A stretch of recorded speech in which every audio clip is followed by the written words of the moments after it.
तर पुढच्या काही काळात नवी मुंबई, ठाणे, वसई, विरार, सिंधुदुर्गमध्ये भाजपमध्ये जोरदार इन्कमिंगची शक्यता आहे। स्थानिक स्वराज्य संस्था निवडणुकीआधी भाजपनं विरोधी पक्षातल्या बड्या नेत्यांसाठी दारं खुली केल्याची माहिती आहे। भाजपमध्ये येण्यास इच्छुक असतील त्यांना पक्षात घ्या, मात्र भाजपमध्ये घेताना आपल्या कार्यकर्त्यांवर अन्याय होणार नाही याची काळजी घ्या, अशा सूचना कोकण ठाणे विभागाच्या बैठकीत भाजपच्या वरिष्ठांनी दिल्याचं समजतंय।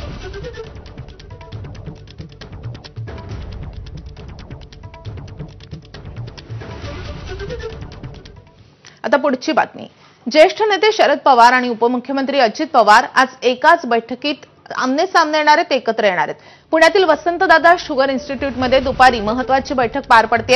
या बैठकीला काका पुतणे उपस्थित राहतील। या बैठकीमध्ये साखर कारखान्यांसंदर्भात महत्त्वाची चर्चा होईल। काका पुतणे एकत्र येत असल्यानं राजकीय वर्तुळात पुन्हा एकदा चर्चा सुरू झाल्या आहेत।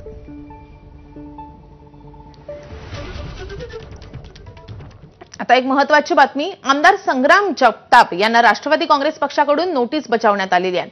सुनील तटकरे यांनी त्यांना ही नोटीस बजावली आहे। नोटीसमध्ये संग्राम जगताप यांच्या सातत्यानं होणाऱ्या वादग्रस्त वक्तव्यांमुळे पक्षाच्या शिवशाहू फुले आंबेडकर विचारधारेला छेद निर्माण होत असल्याचा उल्लेख करण्यात आलाय। शनिवारी प्रदेशाध्यक्ष सुनील तटकरे यांनी संग्राम जगताप यांना वादग्रस्त वक्तव्यांबाबत खुलासा करण्याबाबत नोटीस बजावलेली आहे। नुकताच संग्राम जगताप यांचं आणखी एक वादग्रस्त विधान समोर आलंय। दिवाळीची खरेदी फक्त हिंदूंकडूनच करा, असं अत्यंत वादग्रस्त विधान संग्राम जगताप यांनी एका कार्यक्रमावेळी केलेलं होतं।